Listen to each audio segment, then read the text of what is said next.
अग्नि महापुराण छठा अध्याय। अयोध्या कांड की संक्षिप्त कथा। नारद जी कहते हैं, भरत के ननिहाल चले जाने पर लक्ष्मण सहित श्री रामचंद्र जी ही पिता माता आदि के सेवा सत्कार में रहने लगे। एक दिन राजा दशरथ ने श्री रामचंद्र जी से कहा, रघुनंदन, मेरी बात सुनो। तुम्हारे गुणों पर अनुरक्त हो प्रजाजनों ने मन ही मन तुम्हें राज सिंहासन पर अभिषिक्त कर दिया है। प्रजा की यह हार्दिक इच्छा है कि तुम युवराज बनो। अतः कल प्रातःकाल मैं तुम्हें युवराज पद प्रदान कर दूंगा। आज रात में तुम सीता सहित उत्तम व्रत का पालन करते हुए संयम पूर्वक रहो। राजा के 8 मंत्रियों तथा वशिष्ठ जी ने भी उनकी इस बात का अनुमोदन किया। उन 8 मंत्रियों के नाम इस प्रकार हैं: दृष्टि, जयंत, विजय, सिद्धार्थ, राज्यवर्धन, अशोक, धर्मपाल तथा सुमंत। इनके अतिरिक्त वशिष्ठ जी भी मंत्रणा देते थे। पिता और मंत्रियों की बातें सुनकर श्री रघुनाथ जी ने तथास्तु कहकर उनकी आज्ञा शिरोधार्य की और माता कौशल्या को ये शुभ समाचार बताकर देवताओं की पूजा करके वे संयम में स्थित हो गए। उधर महाराज दशरथ वशिष्ठ आदि मंत्रियों को ये कहकर कि आप लोग श्री रामचंद्र के राज्याभिषेक की सामग्री जुटाएं, कैकेयी के भवन में चले गए। कैकेयी के मंत्रा नामक एक दासी थी जो बड़ी दुष्टा थी। उसने अयोध्या की सजावट होती देख श्री रामचंद्र जी के राज्याभिषेक की बात जानकर रानी कैकेयी से सारा हाल कह सुनाया। एक बार किसी अपराध के कारण श्री रामचंद्र जी ने मंथरा को उसके पैर पकड़कर घसीटा था। उसी वैर के कारण वह सदा यही चाहती थी कि राम का वनवास हो जाए। 1-8 मंथरा बोली, कैकेयी तुम उठो, राम का राज्याभिषेक होने जा रहा है। ये तुम्हारे पुत्र के लिए, मेरे लिए और तुम्हारे लिए भी मृत्यु के समान भयंकर वृतांत है, इसमें कोई संदेह नहीं है। 9 मंथरा कुबड़ी थी। उसकी बात सुनकर रानी कैकेयी को प्रसन्नता हुई। उन्होंने कुब्जा को एक आभूषण उतार कर दिया और कहा, मेरे लिए तो जैसे राम है वैसे ही मेरे पुत्र भरत भी हैं। मुझे ऐसा कोई उपाय नहीं दिखाई देता जिससे भरत को राज्य मिल सके। मंथरा ने उस हार को फेंक दिया और कुपित होकर कैकेयी से कहा। 10-11 मंथरा बोली, ओ नादान, तू भरत को, अपने को और मुझे भी राम से बचा। कल राम राजा होंगे, फिर राम के पुत्रों को राज्य मिलेगा। कैकेयी, अब राजवंश भरत से दूर हो जाएगा। मैं भरत को राज्य दिलाने का एक उपाय बताती हूँ।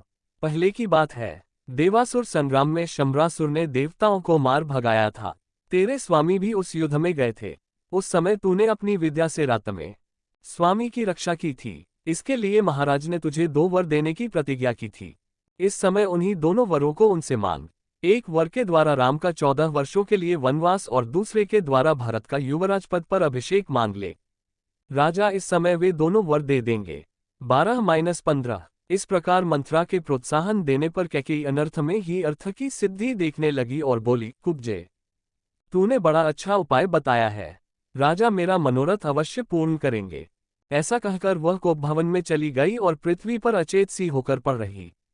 उधर महाराज दशरथ ब्राह्मण आदि का पूजन करके जब कैकेयी के भवन में आए तो उसे रोष में भरी हुई देखा। तब राजा ने पूछा, सुंदरी, तुम्हारी ऐसी दशा क्यों हो रही है? तुम्हें कोई रोग तो नहीं सता रहा है, अथवा किसी भय से व्याकुल तो नहीं हो? बताओ, क्या चाहती हो? मैं अभी तुम्हारी इच्छा पूर्ण करता हूँ। जिन श्रीराम के बिना मैं क्षण भर भी जीवित नहीं रह सकता, उन्हीं की शपथ खाकर कहता हूँ, तुम्हारा मनोरथ अवश्य पूर्ण करूंगा। सच सच बताओ, क्या चाहती हो? कैकेयी बोली, राजन, यदि आप मुझे कुछ देना चाहते हो तो अपने सत्य की रक्षा के लिए पहले के दिए हुए 2 वरदान देने की कृपा करें। मैं चाहती हूँ राम 14 वर्षों तक संयम पूर्वक वन में निवास करें और इन सामरियों के द्वारा आज ही भरत का युवराज पद पर अभिषेक हो जाए। महाराज, यदि ये दोनों वरदान आप मुझे नहीं देंगे तो मैं विष पीकर मर जाऊंगी। ये सुनकर राजा दशरथ वज्र से आहत हुए की भांति मूर्छित होकर भूमि पर गिर पड़े। फिर थोड़ी देर में चेत होने पर उन्होंने कैकेयी से कहा। 16-23 दशरथ बोले, पापपूर्ण विचार रखने वाली कैकेयी, तू समस्त संसार का अप्रिय करने वाली है। अरे, मैंने या राम ने तेरा क्या बिगाड़ा है जो तू मुझसे ऐसी बात कहती है? केवल तुझे प्रिय लगने वाला ये कार्य करके मैं संसार में भली भांति निंदित हो जाऊंगा। तू मेरी स्त्री नहीं, कालरात्रि है। मेरा पुत्र भरत ऐसा नहीं है। पापिनी, मेरे पुत्र के चले जाने पर जब मैं मर जाऊंगा तो तू विधवा होकर राज्य करना। 24-253 राजा दशरथ सत्य के बंधन में बंधे थे। उन्होंने श्री रामचंद्र जी को बुलाकर कहा, बेटा, कैकेयी ने मुझे ठग लिया। तुम मुझे कैद करके राज्य को अपने अधिकार में कर लो, अन्यथा तुम्हें वन में निवास करना होगा और कैकेयी का पुत्र भरत राजा बनेगा। श्री रामचंद्र जी ने पिता और कैकेयी को प्रणाम करके उनकी प्रदक्षिणा की और कौसल्या के चरणों में मस्तक झुकाकर उन्हें सांत्वना दी। फिर लक्ष्मण और पत्नी सीता को साथ ले ब्राह्मणों, दीनों और अनाथों को दान देकर सुमंत्र सहित रथ पर बैठकर वे नगर से बाहर निकले। उस समय माता पिता आदि शोक से आतुर हो रहे थे। उस रात में श्री रामचंद्र जी ने तमसा नदी के तट पर निवास किया।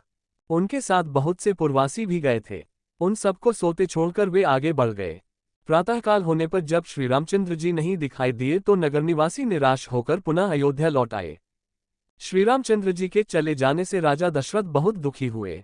वे रोते रोते कैकेयी का महल छोड़कर कौसल्या के भवन में चले आए। उस समय नगर के समस्त स्त्री पुरुष और रनिवास की स्त्रियां फूट फूट कर रो रही थीं। श्री रामचंद्र जी ने चीर वस्त्र धारण कर रखा था। वे रथ पर बैठे बैठे श्रृंगारपुर जा पहुंचे। वहां निषादराज गुह ने उनका पूजन स्वागत सत्कार किया। श्री रघुनाथ जी ने इंबुदी वृक्ष की जड़ के निकट विश्राम किया। लक्ष्मण और गोह दोनों रात भर जागकर पहरा देते रहे। 26-33 प्रातःकाल श्रीराम ने रथ सहित सुमंत्र को विदा कर दिया तथा स्वयं लक्ष्मण और सीता के साथ नाव से गंगा पार हो वे प्रयाग में गए। वहां उन्होंने महर्षि भारद्वाज को प्रणाम किया और उनकी आज्ञा ले वहां से चित्रकूट पर्वत को प्रस्थान किया। चित्रकूट पहुंचकर उन्होंने वास्तु पूजा करने के अनंतर पर्णकुटी बनाकर मंदाकिनी के तट पर निवास किया। रघुनाथ जी ने सीता को चित्रकूट पर्वत का रमणीय दृश्य दिखलाया। इसी समय एक कौए ने सीताजी के कोमल श्रीअंग में नखों से प्रहार किया।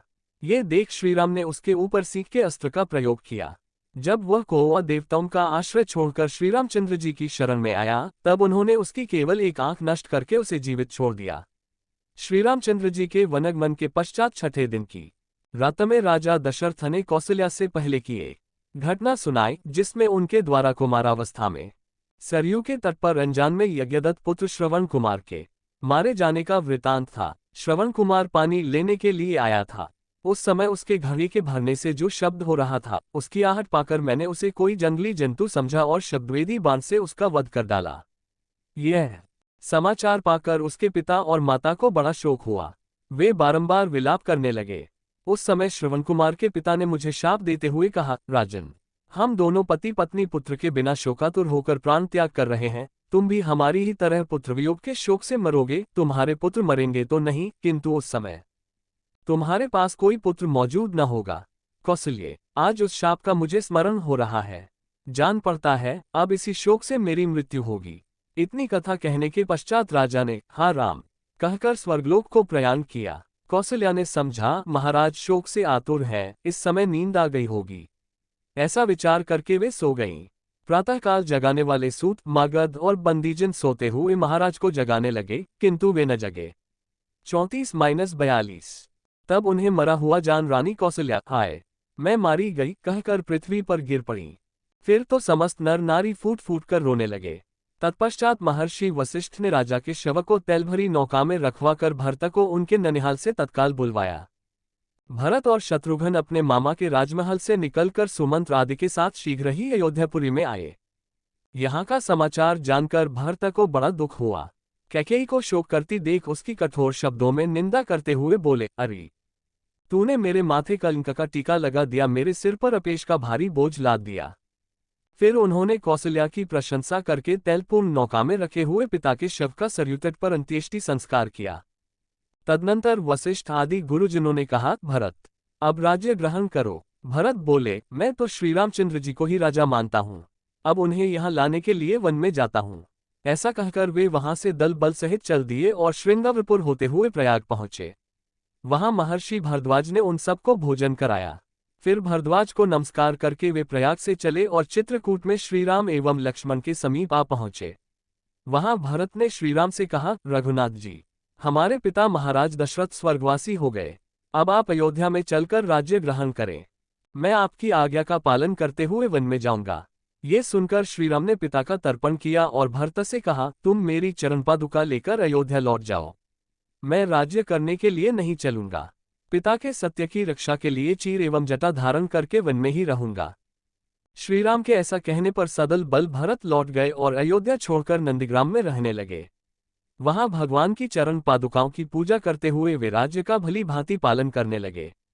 43-51 इस प्रकार आदि आग्नेय महापुराण में रामायण कथा के अंतर्गत अयोध्याकांड की कथा का वर्णन नामक छठा अध्याय पूरा हुआ।